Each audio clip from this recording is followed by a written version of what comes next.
नमस्कार दोस्तों, जय भारत जय रेल में आपका स्वागत है। दोस्तों, होली के बाद शुरू होने वाला पूर्णागिरि मेला 26 मार्च से शुरू हो चुका है। दोस्तों, आज इस वीडियो में मां पूर्णागिरि यात्रा की विस्तृत जानकारी देंगे। कब जाएं, कैसे जाएं, कहां रुकें, दर्शन के टाइमिंग, खाने पीने की व्यवस्था आदि की जानकारी डिटेल में बताएंगे। तो वीडियो को कंप्लीट देखिए और अगर आप पहली बार चैनल पर आए हैं तो चैनल को सब्सक्राइब कर लीजिए। पिछले 2 सालों में हमारी पूर्णागिरि यात्रा की वीडियो को आप लोगों ने बहुत सराहा है, इसके लिए आप सभी का बहुत बहुत धन्यवाद। मां पूर्णागिरि मंदिर उत्तराखंड के चंपावत जिले के टनकपुर से 22 किलोमीटर दूर अन्नपूर्णा पर्वत के शिखर पर 5500 फीट की ऊंचाई पर स्थित है। मां पूर्णागिरि मंदिर माता के 108 सिद्ध पीठों में से एक है।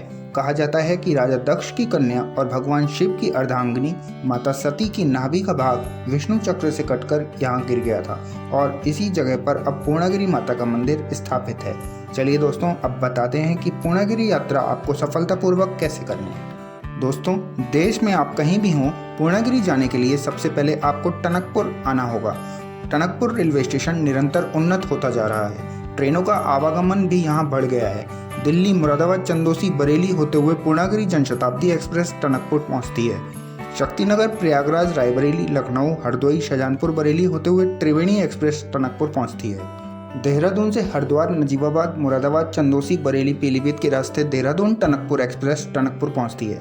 बरेली सिटी से टनकपुर के लिए डेमू ट्रेन रोजाना चलती है। कासगंज, शाहजहांपुर, पीलीभीत से मेले के दौरान स्पेशल ट्रेनें चलाई जाती हैं। अगर आपके शहर से टनकपुर की डायरेक्ट ट्रेन नहीं मिलती तो आप बरेली, लालकुआं या पीलीभीत तक ट्रेन से आ सकते हैं। यहाँ से टनकपुर के लिए रेगुलर बस सर्विस उपलब्ध है। मेले के दौरान बसेस की फ्रीक्वेंसी भी बढ़ा दी जाती है। टनकपुर की बरेली, दिल्ली, लखनऊ, हल्द्वानी, रुद्रपुर, लखीमपुर आदि जगहों से बसेस ईजिली मिल जाती हैं। टनकपुर शहर बाय रोड बरेली, लखनऊ, पीलीभीत, दिल्ली, हल्द्वानी, लखीमपुर, पिथौरागढ़ से वेल कनेक्टेड है। आप अपने सेल्फ व्हीकल या टैक्सी से भी यहाँ ईजिली पहुँच सकते हैं। टनकपुर से मंदिर की दूरी 22 किलोमीटर रह जाती है और यहाँ से पहाड़ी क्षेत्र भी शुरू हो जाता है। टनकपुर रेलवे स्टेशन या टनकपुर बस स्टैंड से मंदिर के लिए जीप मिलती हैं जो 70 से 80 रुपए में टुन्यास तक छोड़ती हैं। टुन्यास से मंदिर की दूरी 3 किलोमीटर रह जाती है जो पैदल करनी होती है। ये पैदल यात्रा माउंटेन ट्रैकिंग है। टनकपुर और टुन्यास के बीच थुलीगढ़ चौकी आती है। ये मेले का प्रथम पड़ाव है। यहाँ ठहरने के लिए धर्मशालाएं और खाने पीने के लिए दुकानें भी हैं। कुछ श्रद्धालु यहीं से पैदल यात्रा शुरू करते हैं। यहाँ से टुन्यास 4 किलोमीटर और मंदिर 7 किलोमीटर रह जाता है। थुलीगढ़ चौकी से आगे का रास्ता संकरा पहाड़ी मार्ग है, अर्थात दिन छिपने के बाद थुलीगढ़ चौकी के आगे गाड़ियाँ नहीं जाती। अगर आप अपने वाहन से आए हैं तो भी शाम 7 से 8 बजे से पहले थुलीगढ़ चौकी क्रॉस कर लें और टुन्यास पहुँचें। टुन्यास में गाड़ी पार्क करके आगे मंदिर के लिए पैदल प्रस्थान कर सकते हैं। यह टुन्यास का टैक्सी स्टैंड है। जीप आपको यहीं छोड़ती है और यहीं से आपकी पैदल यात्रा प्रारंभ होती है। यहाँ कुछ धर्मशालाएं और मार्केट भी है। अगर आप अपने वाहन से आते हैं तो यहाँ धर्मशालाओं के पास पार्किंग स्थल होता है जिसमें गाड़ी पार्क करके आप पैदल यात्रा प्रारंभ करते हैं। यहाँ कुछ खाने पीने की चीज़ें भी मिलती हैं। यहाँ आप रिफ्रेश होकर अपनी यात्रा स्टार्ट कर सकते हैं। यहाँ से माउंटेन ट्रैकिंग शुरू होती है। कुछ सीढ़ियाँ पहले नीचे की तरफ जाती हैं। यहाँ भैरव बाबा मंदिर है। परंपरा के अनुसार भैरव बाबा मंदिर के दर्शन पूर्णागिरि माता के दर्शन के पश्चात किए जाते हैं। इस पैदल यात्रा में मार्ग के दोनों ओर बहुत सी धर्मशालाएं हैं, साथ ही खिलौनों, तस्वीरों की दुकानें भी हैं। श्रद्धालु माता के जयकारे लगाते हुए आगे बढ़ते चले जाते हैं। मार्ग में शाकाहारी भोजनालय भी मिलते हैं जहां दाल, रोटी, चावल की एक सिंपल थाली 80 से 100 रुपए में मिल जाती है। ठहरने के लिए बहुत सी धर्मशालाएं मार्ग के दोनों ओर मिलती हैं। इन धर्मशालाओं में ठहरने के लिए कोई पैसा नहीं लिया जाता, सिर्फ यहाँ से आपको अपने मन मुताबिक प्रसाद लेना होता है। प्रसाद लगभग 100 रुपये से स्टार्ट होता है। इन धर्मशालाओं में ठहरने के लिए उचित व्यवस्था होती है। स्नान के लिए गर्म पानी, कंबल, बिस्तर आदि सब मिलते हैं और दर्शन के लिए जाते समय आप अपना सभी सामान, बैग, जूते, चप्पल आदि धर्मशाला में सुरक्षित छोड़ सकते हैं। सीढ़ीनुमा इस मार्ग में बीच बीच में बहुत से मंदिर भी मिलते हैं। नौदेवी मंदिर, झूठे का मंदिर, काली माता मंदिर आदि के दर्शन करते हुए श्रद्धालु आगे बढ़ते चले जाते हैं। टुन्यास से सीढ़ीनुमा मार्ग से कुछ दूर आगे आकर एक अन्य अल्टरनेट रास्ता भी आता है जो आगे जाकर झूठे के मंदिर के पास उसी रास्ते में मिल जाता है।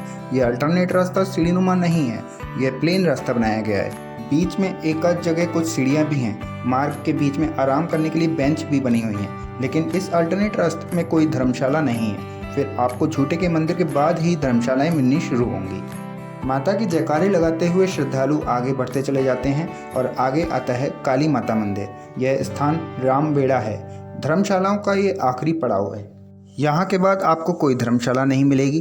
काली माता मंदिर के सामने मेला प्रशासन का ऑफिस भी है, जहाँ मेले के दौरान मेडिकल सुविधा भी उपलब्ध रहती है। यहाँ एक चैनल लगा है जहाँ से मंदिर तक जाने और आने का रास्ता सेपरेट कर दिया गया है, और इस रास्ते में अब कोई धर्मशाला नहीं है। अतः चैनल के आगे जाने से पहले आपको प्रसाद लेना होता है और जूते वगैरह जमा करने होते हैं। टुन्यास से काली माता मंदिर तक धर्मशाला वाले आपको अपनी धर्मशालाओं में बुलाते हैं। आप अपनी सुविधा अनुसार किसी भी धर्मशाला में रुक सकते हैं। आराम करने के बाद स्नान आदि करके अपने लगेज, जूते, चप्पल धर्मशाला में जमा करके प्रसाद लेकर मंदिर की ओर प्रस्थान कर सकते हैं। चैनल से मंदिर तक जाने का रास्ता बहुत सुंदर और सुरक्षित है। मार्ग के दोनों ओर शेल्टर लगे हैं और टिन से कवर्ड है। आप पूर्णागिरि मंदिर में दर्शन के लिए साल में कभी भी आ सकते हैं। होली के बाद लगने वाले मेले में यहाँ बहुत भीड़ देखने को मिलती है, साथ ही सुविधाएं भी बढ़ जाती हैं। माता का मंदिर अन्नपूर्णा पर्वत के शिखर पर स्थित है। यहाँ से चारों ओर का प्राकृतिक दृश्य बहुत सुंदर दिखता है और शारदा नदी के बहुत खूबसूरत दर्शन होते हैं। अगर आप सुबह के टाइम में यहाँ पहुँचे हैं तो यहाँ से सूर्योदय का खूबसूरत नज़ारा भी देखने को मिलता है। शारदा नदी की दूसरी ओर नेपाल लगता है। फ़ोन में यहाँ कभी कभी नेपाल के सिग्नल भी आते हैं और टाइम जोन भी कभी कभी नेपाल का दिखने लगता है। नेपाल का स्टैंडर्ड टाइम भारत के स्टैंडर्ड टाइम से 15 मिनट आगे चलता है। ये टाइम डिफरेंस भी आपको फ़ोन में दिखाई पड़ता है। अपनी मनोकामनाएं लेकर आए श्रद्धालु माता के मंदिर के पास आकर अपनी समस्त परेशानियां और थकान भूलकर माता के आशीर्वाद को प्राप्त करते हैं और प्रफुल्लित होते हैं। कभी कभी भीड़ न होने पर जल्दी दर्शन हो जाते हैं। भीड़ होने पर दर्शन के लिए 2 से 3 घंटे भी लग जाते हैं। मंदिर में भक्त अपने साथ लाए प्रसाद और पूजा सामग्री चढ़ाते हैं, माता से अपनी मनोकामनाएं मांगते हैं या अपनी पूरी हुई मनोकामनाओं का माता से अपना धन्यवाद प्रकट करते हैं। दर्शन के पश्चात काली माता मंदिर के दर्शन करते हैं और वापस धर्मशाला आ जाते हैं। यहाँ आराम करने के बाद अपना लगेज लेकर टुन्यास की तरफ वापसी करते हैं। टुन्यास में अब भैरव बाबा मंदिर के दर्शन किए जाते हैं। फिर आपको वहीं टैक्सी स्टैंड से जीप मिल जाती है, आपको टनकपुर छोड़ देती है। और यदि आप अपने वाहन से आए हैं तो पार्किंग स्थल से अपने वाहन से वापसी कर सकते हैं। ये टैक्सी या जीप आपको सुबह 6 बजे से मिलना स्टार्ट होती हैं, रात में ये नहीं चलती। टनकपुर में शारदा रिवर फ्रंट और बहुत से मंदिर दर्शनीय हैं। टनकपुर बैराज क्रॉस करके आप नेपाल में स्थित सिद्ध बाबा मंदिर में दर्शन के लिए जाते हैं।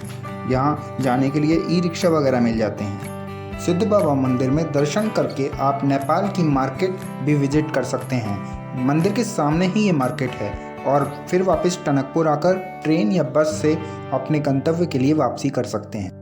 दोस्तों, मेले के दौरान धूलीगढ़ चौकी, टुन्यास और काली माता मंदिर के पास हेल्थ सेंटर भी बनाए जाते हैं।